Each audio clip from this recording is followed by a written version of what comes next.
you are a commuter on the Belgrave or Lilydale lines, you would have most likely heard of Ringwood Station, or probably pass through it every day, or even get off there. Ringwood is a busy and very important station, but how did it get there, and how could it end up in the future? Ringwood Station opened in 1882 as part of the extension of the route from Camberwell to Lilydale, a busy modern suburban line. Ringwood was named after a place in Hampshire, England, and with the same name, a common theme of many places in Melbourne and Sydney, though a lot of places in these cities also have First Nations names for places, like Werribee, Dandenong in Melbourne, and Coogee and Mount Ku-ring-gai in Sydney.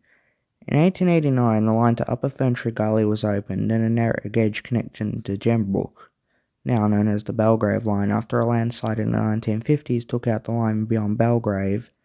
So the line from the Upper Ferntree Gully to Belgrave was reopened as part of the suburban line, while the rest of the line was restored as narrow gauge and became Puffing Billy, one of the best preserved narrow gauge railways in the world, accessed by taking trains to Belgrave and changing over. In the same year as the opening of the line to Upper Ferntree Gully, the Lilydale line was extended to Yarra Glen, later Healesville in 1901, with a branch made from Lilydale to Warburton.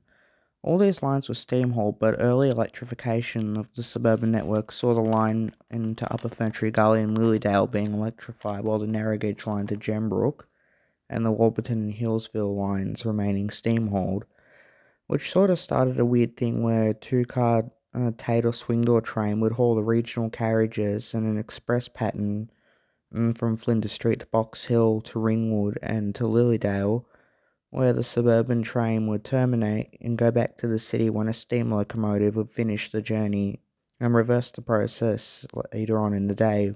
Later on in these trains' lives, these lines found themselves being hauled by single-car rail cars like Walker Rail Motors. The Warburton line closed in 1965 and the Healesville line closed gradually through the 70s, 80s and 90s. But one question still stands: what does this all have to do with Ringwood?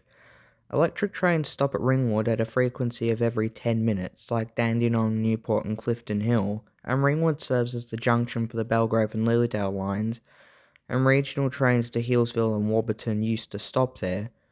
What makes Ringwood so important is the centre of transit-oriented development that surrounds it. In a way, it's not overpowering like the Broombank proposals for the Sunshine or the bleak development over in Dandenong. Ringwood is a large centre for housing, but especially employment. Many organisations prefer to move their offices to these new precincts, though many people do drive.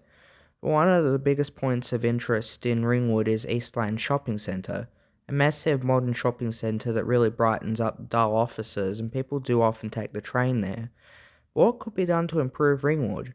The suburban network is fine for now, but the lines to Healesville and Warburton should definitely be reinstated. This could be done at Platform 14 at Flinders Street, or Platforms 15 and 16 at Southern Cross if there was a flyover somewhere along the corridor between Southern Cross and Richmond. But being Melbourne, these things do not happen often. Otherwise, the far worse or more likely option is that the service would run as a shuttle from Lilydale, in the similar way that the Hunter line runs in New South Wales from only Newcastle, which will put pressure on the Lilydale line with people needing to travel further, but Ringwood would be irrelevant in this case. But there was a proposal of the extension of the triple track section from Burnley to Box Hill to run to Ringwood as part of the 1969 Transportation Plan, which could allow for some decent express services like the old express pattern for regional trains, and it would save large amounts of time skipping large swaths of stations, so many more people would be enticed to come to Eastland and Ringwood as a whole, which would further speed up the rate of development, but it should happen soon enough. Now, as always, the track layout. I've explained the track layout in previous videos, so I'll keep it concise here. All three platforms are bi-directional, but there's pretty much Platform 1 is the up track, Platform 2 is still bi-directional, and Platform 3 is the down track. And trains terminate at Ringwood in an up and down direction on both lines, which is somewhat common in peak time from the city to Ringwood, and the exact opposite is true for the Belgrave and Lilydale shuttle services if they happen. But not like how the Cranbourne line runs late at night, because these shuttles can happen at any time, primarily for disruptions on the rest of the line where there is no other options. Compared to the suburban centres in Melbourne, Ringwood is very good for transit-oriented development. Like Dandenong, Ringwood is far from the city, just not as far. Ringwood also takes less time to get to, even on a service stopping all stations, and as Ringwood continues to grow, so will the station.